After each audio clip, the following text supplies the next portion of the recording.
Hello everyone. I think it is a next tutorial from newspaper reading series. I think so.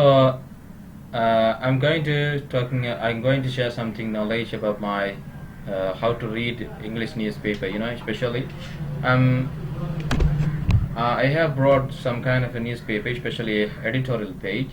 So we are going to read about this and try to understand what does it mean. Okay.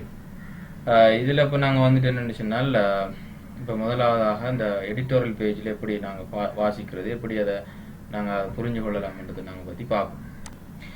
இன்றைய இலங்கையில் வெளியாகக்கூடிய daily news பத்திரிகை இருக்குதானே, அதில் Saturday 2020ஆம் ஆண்டு மே 9ஆம் தேதி வெளியிடப்பட்ட இந்த பத்திரிகையினுடைய எடிட்டோரியல் பேஜ் தான் இன்றைக்கு நாங்கள் பார்க்க போகிறோம்.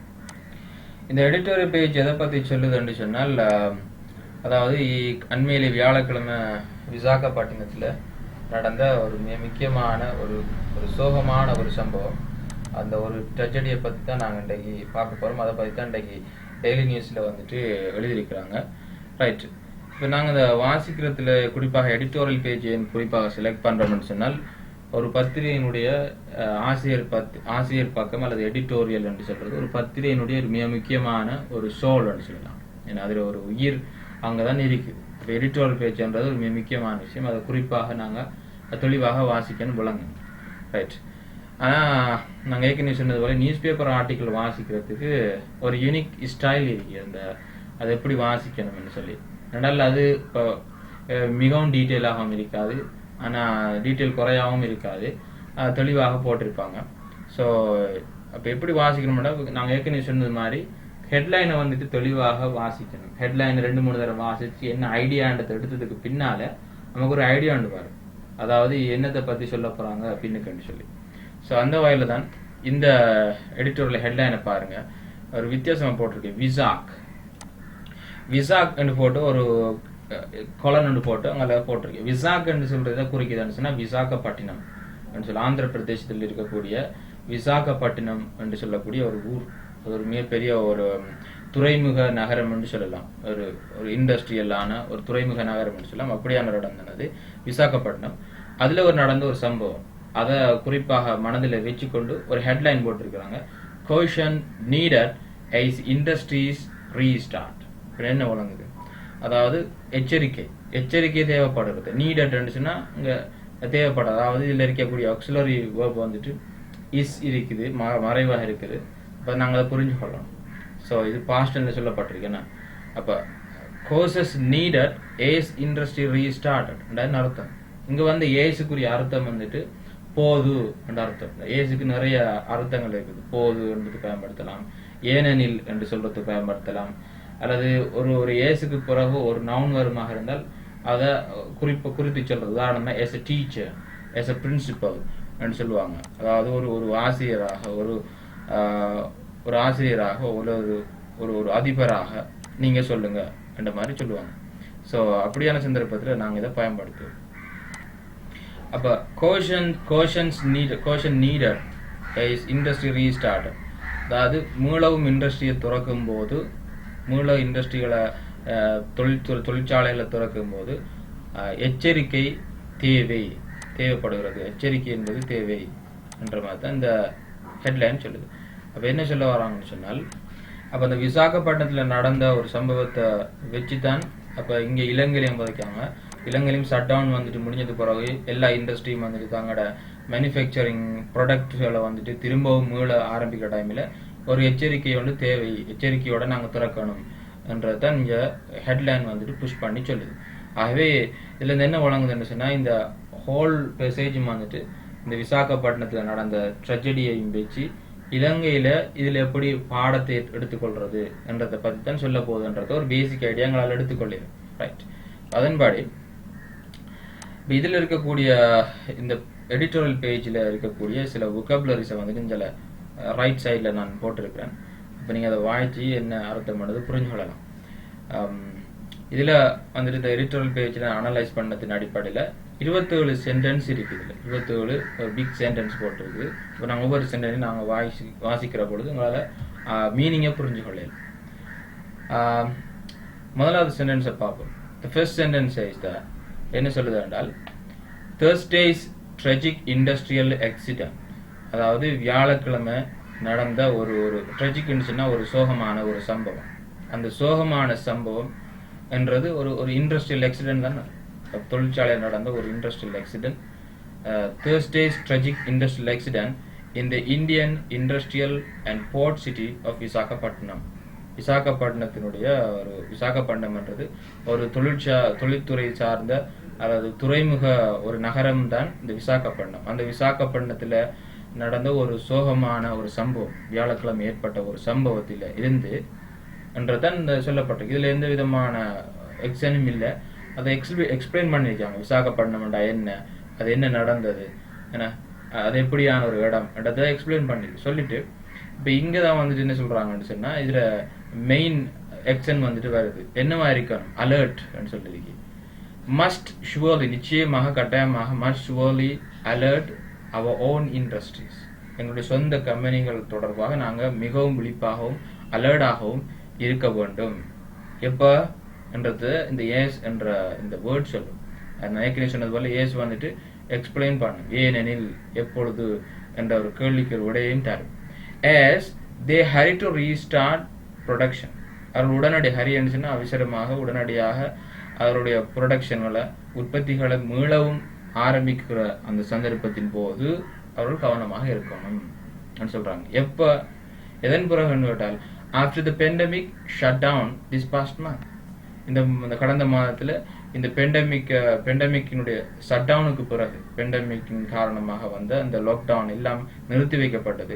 அதற்கு பிறகு மீளவும் நாங்கள் இண்டஸ்ட்ரியை திறக்குகிற பொழுது நாங்கள் மிகவும் எச்சரிக்கையாக இருக்க வேண்டும் என்றதை சொல்றாங்க. இந்த விசாகப்பட்டினத்தில் நடந்த ஒரு சம்பவத்தை தழுவி. ரைட், அடுத்த வசனத்தை நாங்க பார்த்தோம்னா, India is reacting with horror over the deaths, suffering and evacuations in that city. அதாவது இந்தியா வந்துட்டு இப்போ என்ன செய்யுதுன்னு சொன்னால் ஒரு மரணங்கள், அதே போன்ற துன்பங்கள், மக்களை விட்டு வெளியேற்றுவது, அப்ப இதன் காரணமாக என்ன செய்யுதுன்னா இந்தியா ஒரு திகிலான ஒரு அனுபவத்தை ரியாக்ட் பண்ணி கொண்டிருக்குது. இஸ் ரியாக்டிங் கண்டினியூஸ்ல சொல்லியிருக்காங்க. ரியாக்ட் பண்ணி கொண்டிருக்குது எங்க, இன் தட் சிட்டி, அந்த குறிப்பிட்ட அந்த விசாகப்பட்டினம் என்ற சிட்டியில. டியூ டு எதன் காரணமா, due to toxic gas leak, அதாவது நச்சு வாயு வந்துட்டு லீக் காரணத்தின் காரணமாக. எங்க இருந்து என்ற கேள்விக்கு தான் ஃப்ரம் அ கெமிக்கல் பிளான்ட், ஒரு கெமிக்கல் பிளான்ட்ல இருந்து ஒரு நச்சு வாயு வந்துட்டு லீக் ஆனதின் காரணமாக அந்த அந்த அந்த பிளேஸ்ல இருந்து நிறைய மக்கள் வெளியேற்றப்பட்டார்கள். அந்த சொல்றதோட மட்டுமல்லாமல் தொடர்ந்து என்ன சொல்லப்படுதுன்னு சொன்னால் தட், ஏன் தட் இங்க வந்திருக்குன்னு சொன்னால் இந்த தட் வந்து ரிலேட்டிவ் ப்ரோனவுனாக தொழிற்படும். அதாவது இதுக்கு முன்னால் உள்ள இந்த கெமிக்கல் பிளான்ட்டை பத்தி சொல்லப்படுது. என்னவான கெமிக்கல் பிளான்ட், எதன் காரணமாக சொல்லு. Chemical plant that the owners அந்த பிளான்டினுடைய உரிமையாளர்கள், owners were just starting up again after the COVID-19 pandemic lockdown. அப்ப இந்த கொரோனா வைரஸ் COVID-19 பெண்டமிக்கினுடைய இந்த லாக்டவுனுக்கு பிறகு அவர்கள் மீண்டும் அந்த இண்டஸ்ட்ரியை வந்துட்டு ஆரம்பித்தார்கள். அதான் அந்த வேர்ன்றது குறித்து வந்துட்டு என்னது சொல்லுது, ஆரம்பித்தார்கள், பாஸ்ட் டென்ஸ்ல சொல்லுது. என்ன ஓனர்ஸ் என்றது plural. So owners were just started up. அப்படியான அந்த ஸ்டார்ட் பண்ணாங்க. இந்த லாக்டவுனுக்கு பிறகு உடனடியாக ஸ்டார்ட் பண்ணப்படும் அந்த கெமிக்கல் பிளான்ட்ல இருந்து ஒரு கேஸ் லீக்கேஜ், அதாவது நச்சு வாயு வந்து லீக் ஆனதின் காரணமாக அந்த குறிப்பிட்ட பிரதேசத்திலிருந்து நிறைய மக்கள் வெளியேற்றப்பட்டார்கள். அதனால இந்தியா வந்துட்டு ஒரு துன்பத்தையும் இந்தியா வந்துட்டு ஒரு ரியாக்ட் பண்ணுது, ஒரு திகிலான அனுபவத்தை வந்துட்டு ரியாக்ட் பண்ணுது இந்த மரணங்கள், இந்த துன்பங்கள் காரணமாக என்றதை இந்த வசனம் சொல்லுது. அடுத்த வசனத்தை பாருங்க. இந்த வசனத்துல 11 people died, பாஸ்ட் டென்ஸ்ல சொல்றீங்க, 11 பேர் மரணித்தார்கள். over 350 required urgent hospital treatment. அதாவது 350 பேருக்கு மேற்பட்டவர்கள் required urgent hospital treatment, அவசர மருத்துவ ட்ரீட்மெண்ட் வந்துட்டு தேவைப்பட்டது. ரிக்வயர்ட் பாஸ்ட்ல சொல்லியிருக்கு, ரிக்வயர்ட் தேவைப்பட்டது என்று சொல்லியிருக்கு. அத்தோட அண்ட் thousands more, ஆயிரத்துக்கு மேற்பட்டவர்கள் were evacuated from their homes, அவர்களுடைய வீடுகளிலிருந்து வெளியேற்றப்பட்டார்கள். இப்ப பெசிவ்ல சொல்லி were evacuated, வெளியேற்றப்பட்டார்கள் from their homes. எப்பொழுது? when a toxic gas leaked out of a chemical plant, chemical plantல வந்துட்டு இந்த டாக்ஸிக் நச்சு வாயுக்கள் வெளியான போது, லீக் ஆன போது, இப்ப பாஸ்ட் டென்ஸ் சொல்லிக்கு லீக்ட் வெளியான போது வெளியேற்றப்பட்டார்கள். என்ன? chemical plant in an industrial suburb of the major Andhra state city. மிகப்பெரிய அந்த முக்கியமான அந்த ஆந்திரா சிட்டியினுடைய இண்டஸ்ட்ரியல் தொழில்துறை சம்பந்தமான ஒரு புறநகர் பகுதியில இருக்கக்கூடிய ஒரு கெமிக்கல் பிளான்ட்ல இருந்து வெளியான இந்த நச்சு கதிர்கள், அந்த நச்சு வாயு வந்துட்டு லீக் ஆனதின் காரணமாக அல்லது லீக் ஆன பொழுது அவர்களுடைய வீடுகள் இருந்து என்ன செய்யப்பட்டார்கள்? வெளியேற்றப்பட்டார்கள். என்ன என்றதன் அர்த்தம்? ஆயிரக்கணக்கானவர்கள் வெளியேற்றப்பட்டார்கள். 350க்கு மேற்பட்டவர்கள் ஒரு சீவியரான அவசர மருத்துவ உதவிகள் வந்து தேவைப்பட்டது. 11 பேர் இறந்தார்கள் என்றுதான் இதனுடைய சொல்லப்படுகிற வசனம். இப்ப இதுல 2-3 வசனங்கள் இருக்குது. இதுல முக்கியமான மெயின் வந்துட்டு கேஸ் லீக் ஆனது, அடுத்தது இந்த டைட், அடுத்த ரிக்வயர்ட், இந்த அடுத்து எவக்குவேட்டட். இது இந்த வேர்ப்ஸ் நாங்க கவனிச்ச மனுஷனா ஒரு வகையில நாங்க கெஸ் பண்ணி இதை நாங்க வாசிச்சு முடிக்கலாம். அடுத்தது வசனம் சொல்றது பாருங்க, விசாகப்பட்டினம் அந்த ஆந்திர ஸ்டேட்ல இருக்கக்கூடிய அந்த குறித்த நகர், இதை பத்தி சொல்ல போறாங்க. அதுக்கு அடுத்து இந்த விச் என்று சொல்றத எக்ஸ்பிளைன் பண்றது. விசாகப்பட்டினம் என்றது என்ன, எப்படியா இருந்தது? விச் until recently, அண்மை காலம் வரை had a direct air link to Colombo, இலங்கை நாட்டினுடைய தலைநகரமான கொழும்போட ஏர் லிங்க் விமான தொடர்பு நேரடி விமான தொடர்பு வைத்திருந்தது என்றுதான் ஹேடுக்குரிய அர்த்தம், வைத்திருந்தது. Is a major port on India's east coast, இந்தியாவுடைய கிழக்கு கடற்பகுதியில ஒரு மிக முக்கியமான ஒரு துறைமுகம். And home base of the Indian navy, அதாவது இந்திய ஆர்மியினுடைய ஒரு சொந்த தளமாகவும் அந்த கிழக்கு கடற்கரையினுடைய ஒரு மிக முக்கியமான துறைமுக பகுதியாகவும் இருக்கிறது என்றதுதான் இந்த இஸ் குறிக்குது. அப்ப இந்த Visakhapatnam is a major port என்றதான் வாசிக்கு. இதெல்லாம் அஞ்சல வாரது வந்துட்டு இந்த விச்சுக்கு பிறகும் வாரது வந்துட்டு விசாகப்பட்டினத்தை எக்ஸ்பிளைன் பண்றது. ஸோ அதை புரிஞ்சுக்கணும். அப்ப யூனிவர்சல் சென்டென்ஸ் ஸ்ட்ரக்சர் வந்துட்டு சப்ஜெக்ட், அடுத்த வேர்ப், அடுத்தது ஆப்ஜெக்ட். அப்ப அப்படி அந்த மெயினா வச்சு நாங்க பயன்படுத்தணும். எப்பொழுதுமே ஒரு சப்ஜெக்ட் டெக்கரேட் பண்ணுவாங்க அட்ஜெக்டிவ் அட்வெர்ப்ஸோட சேர்த்து, ஆப்ஜெக்டையும் டெக்கரேட் பண்ணுவாங்க. இப்ப வேர்ப் தான் நீங்க ஒரு வசனத்தை தூக்கி பிடிக்கக்கூடியதாக இருக்கும். அடுத்தது அடுத்த சென்டென்ஸ் பாருங்க, according to media and agency reports from India. இந்தியாவில் இருந்து வரக்கூடிய செய்திகள், ஏஜென்சியினுடைய மீடியாவினுடைய செய்திகளின் படி, அக்கார்டிங் டு படி, கமான நிறுத்தி வாசிக்கணும். several thousand residents in the suburban area, அதாவது அந்த புறநகர் பகுதி ஏரியாவில் இருக்கக்கூடிய நிறைய மக்கள், அந்த பல்லாயிரக்கணக்கான மக்கள், surrounding the giant private sector polymer chemical factory, அந்த பொலிமர் கெமிக்கல் ஒரு கெமிக்கல் ஃபேக்டரி, பிரைவேட் செக்டருடைய ஒரு பிரைவேட் கம்பெனி இருக்கிறது. அதை சரௌண்டிங் அதை சூழ்ந்து இருக்கக்கூடிய பல்லாயிரக்கணக்கான மக்கள், அந்த புறநகர் பகுதியில் இருக்கக்கூடிய பல்லாயிரக்கணக்கான மக்கள் என்ன செய்யப்பட்டார்கள்? were affected, பாதிக்கப்பட்டார்கள். இவ்வளவும் சப்ஜெக்ட். இங்கிருந்து அக்கார்டிங் டு தி மீடியா, இந்தியாவோட திருந்து உடம்பு இருக்க இந்த கெமிக்கல் ஃபேக்டரி வரைக்கும் சப்ஜெக்ட். அப்ப அதை நாங்க தெளிவா வழங்கணும். were affected, பாதிக்கப்பட்டார்கள். எப்பொழுது பாதிக்கப்பட்டார்கள்? when the highly toxic styrene gas, அந்த லீக்கான கேஸ் பேர் ஸ்டைரின் கேஸ், அது மிகவும் நச்சுத்தன்மையானது. அது case began leaking out of storage. அப்ப அந்த ஸ்டோரேஜ்ல இருந்து அப்படியே லீக் ஆக தொடங்கியதிலிருந்து என்ன அவர்கள் தொடங்கிய போது லீக்காக தொடங்கின போது மக்கள் எல்லாம் பாதிக்கப்பட்டார்கள் என்றதான் இந்த விஷயத்தை சொல்லுது. எப்படி பாதிக்கப்பட்டார்கள் இந்த வசனம் சொல்லுது. அடுத்த வசனம் என்ன சொல்லுதுன்னு சொன்னால்,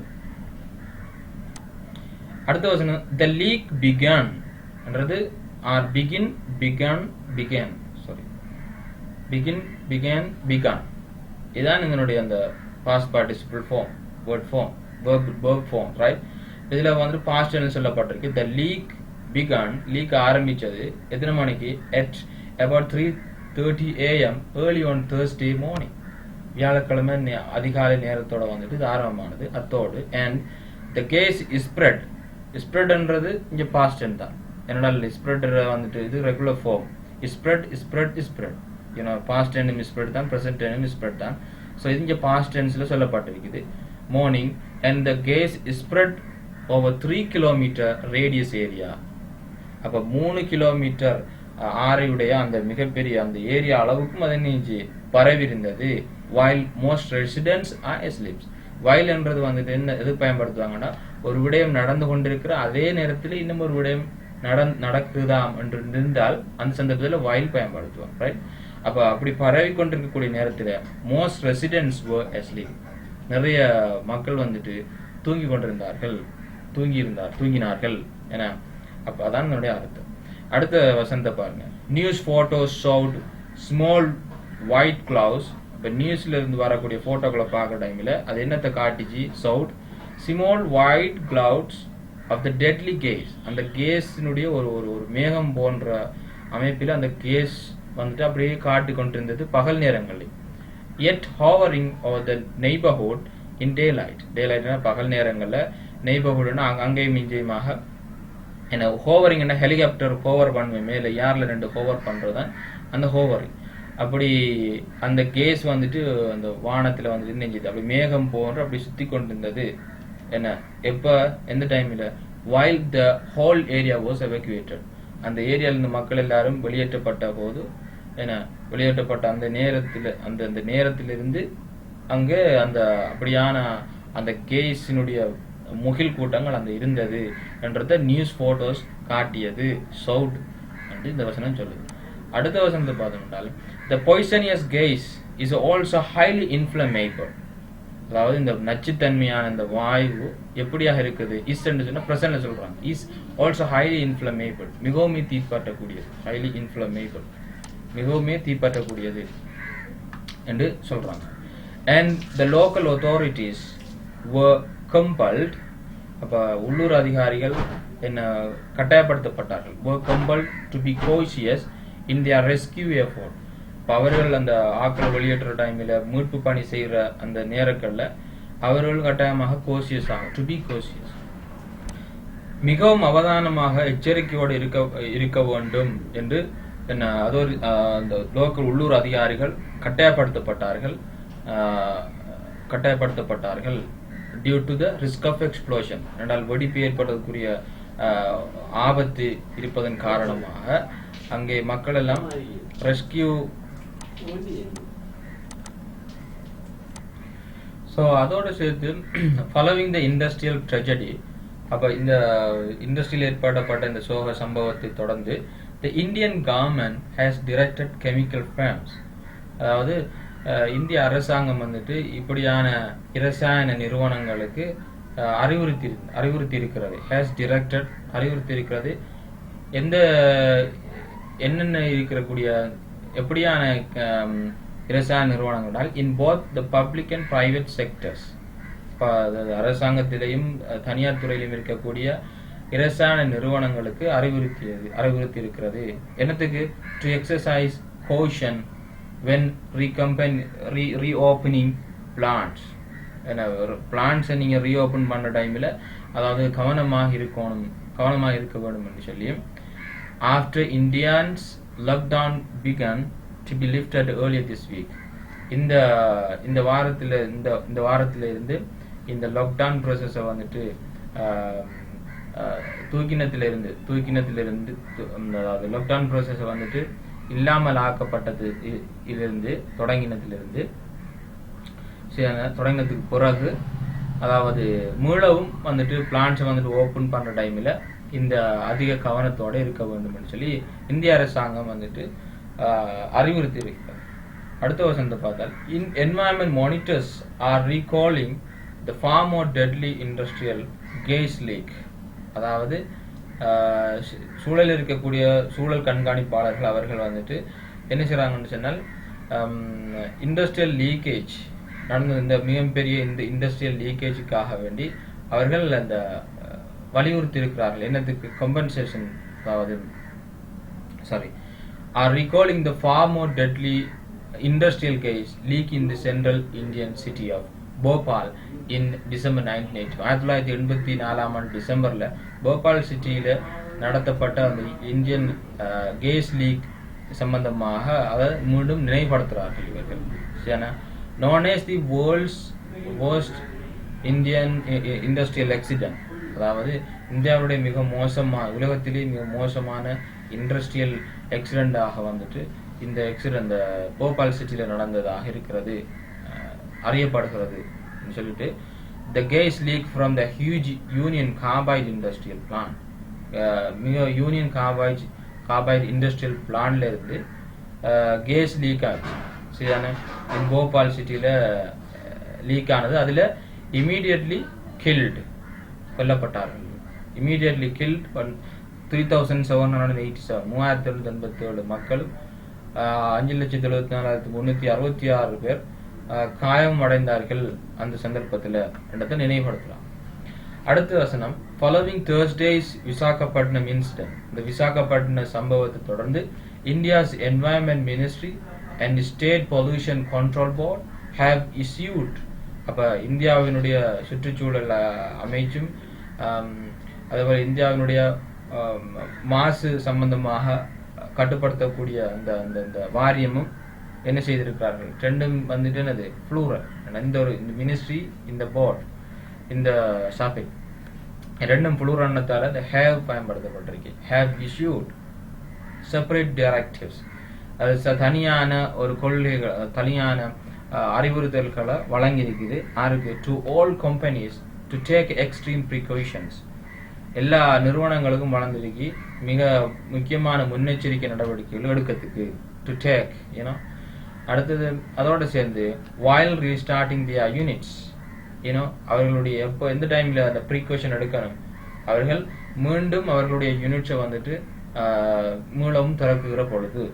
அப்ப இங்க யூனிட்ஸ்ன்றது என்னன்றது கொஞ்சம் தெளிவில்லாதால அதை எக்ஸ்பிளைன் பண்ண போது அதுக்காக வந்து தட் யூஸ் பண்றாங்க. தட் அந்த யூனிட்ஸ் எப்படியானதுன்றால ரிமைன் சஸ்பெண்டட், என்ன அதாவது பாவிக்கப்படாம அப்படியே தொடர்ந்து இருந்தது. இதன் காரணமாக டியூ டு தி லாக்டவுனின் காரணமாக பாவிக்காம இருந்தது. அடுத்து அதோட சேர்த்து டெக்னிக்கல் கிளிச் இன் த ரெஃப்ரிஜரேஷன் யூனிட். அதாவது டெக்னிக்கல் கிளிச்ன்னு சொல்றது, அதாவது எப்படி சொல்றேன்னு சொன்னால் தொழில்நுட்ப கோளாறுன்னு சொல்லுவாங்க. ஒரு தொழில்நுட்ப கோளாறு ரெஃப்ரிஜரேஷன், குளிரூட்டி அறையில வந்துட்டு ஒரு தொழில்நுட்ப கோளாறு அட்டாச் டு 2 ஸ்டைரின் கேஸ். அப்ப அந்த குளிரூட்டியோட அட்டாச் அதோட தொடர்பாட்டு இருக்கக்கூடிய 2 styrene gas storage. Styrene gas அந்த களஞ்சியம் தாங்கியல் வந்துட்டு அதோட தொடர்பாட்டு இருக்கு. எதோட ரெஃப்ரிஜரேட்டரோட. அதில் ஏற்பட்ட தொழில்நுட்ப கோளாறு காரணமாக தான் இந்த விசாகப்பட்டினத்துல இந்த கேஸ் லீக்கேஜ் வந்திருக்குது. இந்த விசாகப்பட்டினத்துல அந்த விசாகப்பட்டினம் ஃபேக்டரியில had caused the deadly vapor leak. அதுதான் இந்த தொழில்நுட்ப கோளாறு தான் என்னது has caused, ஏற்படுத்தியிருந்தது என்ன, இந்த மிக டெட்லியான இந்த ஆவி லீக்கை ஏற்படுத்தியது இந்த தொழில்நுட்ப காரணமாகத்தான் என்று சொல்லியிருக்கு. அடுத்தது, the Visakhapatnam police have now registered a criminal case. ஒரு கிரிமினல் கேஸை வந்துட்டு விசாகப்பட்டினம் போலீஸ் வந்துட்டு பதிவு செய்திருக்கிறார்கள். என்ன, யாருக்கு எதிராக? against the plant மேனேஜ்மெண்ட்டுக்கு எதிராக. என்ன அடிப்படையில்? on charges including போன்ற குற்றச்சாட்டுகள் உள்ளடங்கலாக என்றுதான் இது அர்த்தம். on charges including என்ற போன்ற குற்றச்சாட்டுகள் உள்ளடங்கலாக. என்னென்ன குற்றச்சாட்டுகள்? culpable homicide, இது ஒரு தனியான ஒரு குற்றம். அதாவது கொலை ஏற்படுத்தக்கூடிய ஒரு குற்றவாளி கொலை என்று சொல்வாங்க. அப்போ கொமிசைட் கல்பேபிள் கொமிசைட் நாட் அமௌண்டிங் டு மர்டர், கொலை நேரடியாக கொலை செஞ்ச மாதிரி இல்லை, ஆனால் அது ஒரு கொலை மாதிரி. ஏன்னா அந்த வழக்கு அண்ட் கோசிங் டெத் பை நெக்லிஜென்ஸ், அலட்சியத்தின் காரணமாக மரணத்தை ஏற்படுத்தியது. இப்போ இந்த காரணங்களினால் இவைகள் இந்த குற்றச்சாட்டுகள் உள்ளடங்களாக இவர்களுக்கு எதிராக என்ன செய்யுங்க ஒரு கேஸ் ஒன்று பதியப்பட்டிருக்கிறது. யார் சொல்றாங்க? ரிப்போர்ட் தான் சொல்லியிருக்குது. அடுத்த வசனம், இந்தியன் என்வாயன்மெண்ட் வாட்ச் டாக்ஸ், அதாவது சூழல் கண்காணிப்பாளர், அவர்கள் are calling for compensation to be given. அவர்கள் என்ன செய்றாங்க? கோரிக்கை விடுக்கிறாங்க, நஷ்ட ஈடு கொடுக்கப்பட வேண்டும். To be given by the companies, இந்த கம்பெனிஸால நஷ்ட ஈடு கொடுக்கப்பட வேண்டும். யார் இன்வால்வ் ஆனாங்க? இன்வால்வ்ட் இந்த விசாகப்பட்டினம் கெமிக்கல் வெஞ்சர். இந்த கெமிக்கல் வெஞ்சர் என்று சொல்லக்கூடிய இந்த விசாகப்பட்டினத்தில் ஏற்படுத்தப்பட்ட இந்த மோசமான இந்த துணிகரமான இந்த வெஞ்சர்ன்னு சொல்றதே துணிகரமான செயலுக்கு வெஞ்சர் நம்மள சொல்லுவாங்க. அப்படியான இந்த விசாகப்பட்டினத்தில் ஏற்படுத்தப்பட்ட இந்த சம்பவத்தில் தொடர்பட்ட கொம்பனிகள் இந்த கம்பன்சேஷன் நஷ்ட ஈடு கொடுக்க வேண்டும் என்று சொல்லி இந்த சூழலியல் அவதானிப்பாளர்கள் கோரிக்கை விடுத்திருக்கிறார்கள். கோலிங் என்றது இங்க பிரசன்ட் கண்டினியூஸ் அல்ல, கோலிங் என்ற ஒரு ஜெரண்ட் என கோரிக்கை விடுக்கிறார்கள் என்பது அர்த்தம். அடுத்த வசனம், தி central Indian governments national green tribunal என்று சொல்லக்கூடிய ஒரு இந்தியாவினுடைய மத்திய அரசாங்கத்தினுடைய ஒரு அமைப்பு, இந்த NGT என்ற அமைப்பு yesterday directed the chemical plants owning company, இந்த இரசாயன பிளான்ட்ஸை வந்துட்டு சொந்தமாக வைத்திருக்கக்கூடிய கம்பெனிகளுக்கு நிறுவனங்களுக்கு என்னது நேற்று ஒரு அறிவுறுத்தி இருந்தது, to deposit an initial amount of Indian rupees 5 billion, 5 million இந்திய மதிப்பின்படி இந்திய ரூபாய்களை வந்துட்டு ஆரம்ப தொகையாக வந்துட்டு பணமே வைப்பு செய்யணும். யாருக்காக? for the damage caused by the gas leakage. Gas லீக்கேஜின் காரணமாக ஏற்படுத்திய சேதத்துக்காக வேண்டி 5 மில்லியன் ஆரம்ப வைப்பாக வைக்க வேண்டும் என்று அறிவுறுத்தி இருக்கிறது இந்த சபை.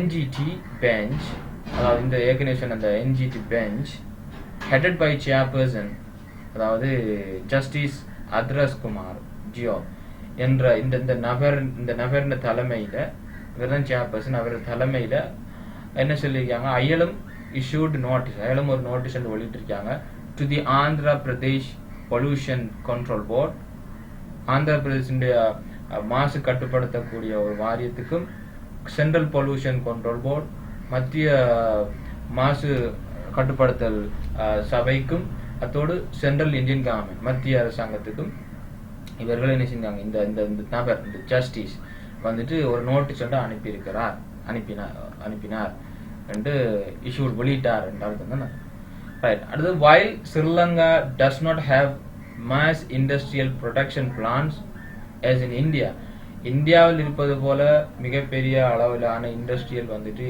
இலங்கையில இல்லாவிட்டாலும் we have also experienced, நாங்கள் அனுபவித்திருக்கிறோம் இண்டஸ்ட்ரியல் பொல்யூஷன் இஷ்யூஸ்.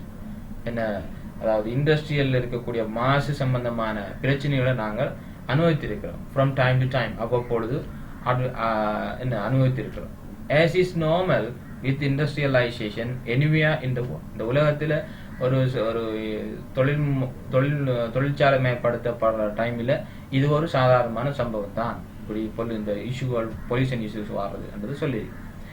அடுத்த வசனம், the challenge is, சவால் என்னென்றால் to prevent or at least minimize the damage, அதாவது சேதங்களை வந்துட்டு குறைக்கிறது, தடுக்கிறது, அத்தோட to properly prosecute wrongdoers. இப்படி கொலையா செய்கிறவர்களை குற்ற முறையான அடிப்படையில் குற்றம், அதாவது நீதிமன்றத்தில் அனுப்புறது, அவரோட குற்றவாளிகளாக ஆக்குறதுன்றது ஒரு சேலஞ்சாக இருக்கிறது. எந்த சந்தர்ப்பத்தில்? while adequately compensating the victims, விக்டிம்ஸுக்கு போதுமான அளவு அந்த நஷ்ட ஈடு கொடுக்கிற அதே நேரத்தில் இவ்வாறான சேலஞ்சுகளும் இருக்கிறது என்று சொல்லிட்டு after the weeks long pandemic, அதாவது நீண்ட நாள் pandemic economic shutdown சொல்லுவாங்க. After the weeks long economic shutdown, அதாவது நீண்ட வாரக்கணக்கான அந்த பொருளாதார அப்படியே ஷட் டவுன் ஆனதுக்கு பிறகு எதன் காரணமாக டியூ டு தி பெண்டமிக், இந்த பெண்டமிக் காரணமாக பொருளாதாரம் அப்படியே பல வாரங்களாக அப்படியே நின்றது. அதற்கு பிறகு த மேனுஃபேக்சரிங் செக்டர் இன் ஸ்ரீலங்கா, இலங்கையில் இருக்கக்கூடிய அந்த உற்பத்தி துறை வந்துட்டு கூட எப்படி இருக்குது, இஸ் நேச்சுரலி இம்பேஷண்ட். அப்ப இந்த மிக நீண்ட வாரங்களின் காரணமாக இந்த பொருளாதாரம் அப்படியே ஷட் டவுன் ஆனதின் காரணமாக இலங்கையினுடைய உற்பத்தி துறைகள் மேனுஃபேக்சரிங் செக்டர் எல்லாம் அப்படியே ஷட் டவுன் ஆயிடுச்சு எக்கனாமிக்கல் காரணமாக. அப்ப இதுல நேச்சர் ஒன்று என்ன, நேச்சுரலி இம்பேஷன். அப்ப அவங்க பொறுத்து இருக்க மாட்டாங்க. ஏன் பொறுத்து இருக்க மாட்டாங்க என்றால் அவங்கள மீண்டும் ரீஸ்டார்ட் பண்ணணும், அவருடைய ப்ரொடக்ஷனை வந்து ரீஸ்டார்ட் பண்ணணும். Restart production and make up for less time and order. அவர்களுடைய நேரத்தை இழந்தார்கள், அவர்களுடைய ஓடர்கள் இழந்தார்கள். அப்ப அதை மீளவும் பொருவதற்காக வேண்டி அவசரப்படுவாங்க. அதுதான் இம்பேஷன், பொறுமை இல்லாமல் இருக்கிறதுன்னு சொல்லுவாங்க. இது சாதாரணமான இயல்பான விட. அப்ப அப்படியான ஒரு நிலைக்கு வருவாங்க எங்களுடைய நாட்டு மக்கள். ஸோ அதை வச்சு சொல்றாங்க, அட் ஸ்டேக் இஸ் அவர் நைச். நைச் என்று சொல்றது ஒரு மார்க்கெட்டிங், ஒரு பொறுமுறைக்கு ஒரு நைச் என்று சொல்றது, குறிப்பிட்ட ஒரு மார்க்கெட்டிங் பொறுமை நைச். அப்ப அட் ஸ்டேக் இஸ் அவர் நைச், அதாவது இந்த வகையான இந்த வியாபாரம், இந்த பங்குன்றது எங்களுடைய ஒரு மார்க்கெட். அது ஒரு மார்க்கெட்டாக இருக்குது. எங்க in various international product markets, சர்வதேச உற்பத்தி சந்தைகள் இருக்கிறது. அங்கே இலங்கையினுடைய ஒரு மிக முக்கியத்துவமான ஒரு மார்க்கெட் ஒன்று இருக்குது சர்வதேச ரீதியில. சரியான? அப்ப அதை சொல்லிட்டு தட்ன்னு சொல்றது என்னத்துக்காண்டா அதை எக்ஸ்பிளைன் பண்ண போறான். That we could lose if there is too much of the delay in getting our productivity back on track. அது back on track னா மீண்டும் அதே பாதைக்கு வாழது. அதாவது எங்களுடைய இந்த ப்ரொடக்டிவிட்டி, அந்த உற்பத்தியை வந்துட்டு நாங்க மீண்டும் அதே பாதைக்கு கொண்டு வர இல்லாட்டி தொடர்ந்து மிகப்பெரிய டிலே இருக்குமாக இருந்தால், if there is too much of delay, நிறைய தாமதங்கள் இருக்குமாக இருந்தால் நாங்க தொடர்ந்து என்ன செய்வோம், சர்வதேச சந்தையில் இருக்கக்கூடிய அந்த மார்க்கெட்டை இழந்துருவோம் என்று சொல்லப்படும். ஹியர் இங்க டூ என்று சொன்னா, அதாவது ஒன்று விஷயத்தை வலியுறுத்தி சொல்றாங்க, மேலும் என்று சொல்ற மாதிரி இதுவும் கூட என்ற மாதிரி தான் அர்த்தம். Here too there are many plants, இங்கேயும் நிறைய பிளான்ட்ஸ் இருக்குது. இன்விச் என்று சொன்னால் இந்த பிளான்ட்ஸை பத்தி எக்ஸ்பிளைன் பண்றதா இந்த in which various chemicals and materials have remained unused. என்ன பாவிக்கப்படாமலுக்கு இன்னும் அப்படியே நிறைய பிளான்ட்ஸ், நிறைய வகையான கெமிக்கல்ஸ், மெட்டீரியல்ஸ் எல்லாம் இங்கேயும் இருக்குது. ஃபார் வீக்ஸ், நிறைய வாரங்களாக இருக்கிறது. அண்ட் ஸ்டோரேஜ் கண்டிஷன்ஸ், அதோட ஸ்டோரேஜ், இந்த ஸ்டோரேஜில் இருக்கக்கூடிய நிலைப்பாடுகள் என்னன்னு தெரியாது. So storage conditions will need a thorough review, மிகவும் முழுமையான தரவான ஒரு ரிவ்யூ அண்ட் இன்ஸ்பெக்ஷன். ஒரு அதாவது இன்ஸ்பெக்ஷன் பண்றது, ரிவ்யூ பண்றதுன்றது ஒரு மிக முக்கியமான தேவையாக இருக்குது. Will NEET a thorough review and inspection before production process begin afresh. மீண்டும் புதிதாக ப்ரொடக்ஷன் ப்ராசஸை வந்துட்டு ஆரம்பிப்பதற்கு முதல்ல இந்த இன்ஸ்பெக்ஷன் ரிவ்யூவை வந்துட்டு சரியாக செய்யப்பட வேண்டும். ஏன்னா இது தேவைப்படும் என்றதை அங்கு சொல்லப்படுது. அடுத்தது வந்துட்டு we hope that the supervising authorities, அதாவது சூப்பர்வைஸ் செய்யக்கூடிய இந்த அதிகாரிகள் will work with the manufacturers, உற்பத்தியாளர்களோட வேலை செய்வார்கள் என்று நம்புகிறோம். என்னத்துக்கு?